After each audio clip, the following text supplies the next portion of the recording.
2 মিনিটের একটি ছোট্ট অজিফার আমলের কথা বলবো।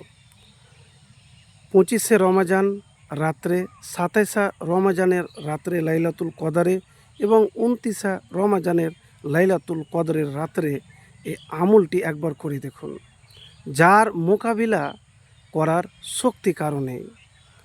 তো প্রিয় ভাই, আপনার এই অজিফাটি করলে 1000 বছরের ফায়দা। তো আমি যে দোয়াটির কথা আপনাকে বলবো, অজিফাটির, আমাদের হাতে এখন 3টি আর রাত্রি আছে, 25, 27 এবং 29। একবার করে দেখুন। তো কিভাবে করবেন তার আগে আমি আপনাকে বলছি, ইব্রাহিম আলাইহিস সালামকে যখন আগুনে ফেলা হয়েছিল,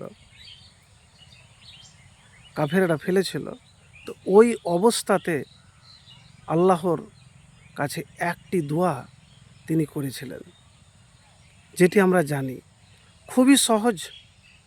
হাসবুনাল্লাহু ওয়া নি'মাল ওয়াকিল, হাসবুনাল্লাহু ওয়া নি'মাল ওয়াকিল। আগুন পানি হয়ে গিয়েছিল, ক্ষতি করতে পারেনি, তার মোকাবিলা করাতে ব্যর্থ হয়েছে। তো আমি আপনাকে এতটুকুন বলবো, আপনি খুব সমস্যাতে আছেন, কষ্টেতে আছেন, পেরেশানিতে আছেন, পেরেশানির সমস্যা আপনার জীবন থেকে দূর হয় না, লেগেই আছে আপনার পেরেশানি কষ্ট, খুব অভাবে আছেন, মানুষ আপনাকে দমিয়ে রাখতে চাইছে, ছোট করে রাখতে চাইছে। তো আপনি লাইলাতুল কদরের রাত্রে এই আমল একবার করে দেখুন।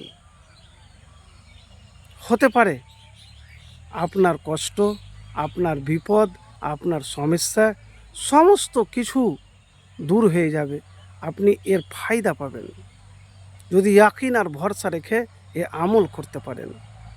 তো প্রিয় ভাই, আমি আপনাকে এতটুকুন বলতে পারি, হাসবুনাল্লাহু ওয়া নি'মাল ওয়াকিল যদি পাঠ করেন আর আল্লাহর প্রতি যদি পূর্ণ বিশ্বাস ভরসা থাকে, তাহলে পৃথিবীর কেউ আপনার সাথে মোকাবিলা করতে পারবে না, ব্যর্থ হবে। আর লা ইলাহা ইল্লাল্লাহ। তো প্রিয় ভাই, আমি আপনাদেরকে এতটুকুন বলবো, জীবনে যতদিন বেঁচে থাকবেন লাইলাতুল কদর বাদেও হাসবুনাল্লাহু ওয়া নি'মাল ওয়াকিলের আমল করুন। আপনি যে কোনো সময় পবিত্র অবস্থায় পাঠ করতে পারেন, কিন্তু একবার এই হাসবুনাল্লাহু ওয়া নি'মাল ওয়াকিল লাইলাতুল কদরে বেশি বেশি করে পাঠ করে আল্লাহর কাছে দোয়া করবেন,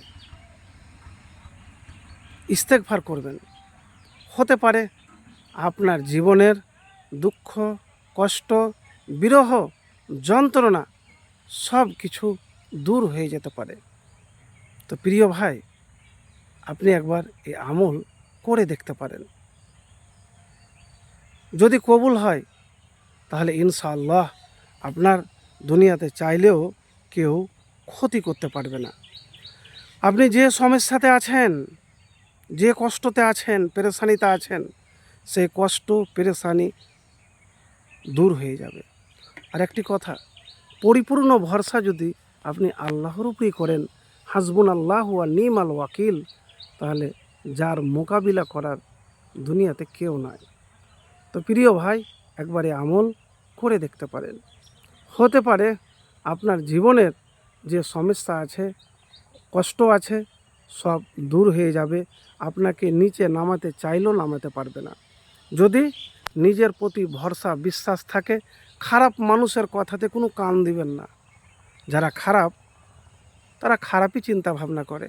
তাই নিজের কাম নিজে করে যাবেন, আল্লাহর প্রতি ভরসা রেখে এই দুয়ার আমল একবার করে দেখুন।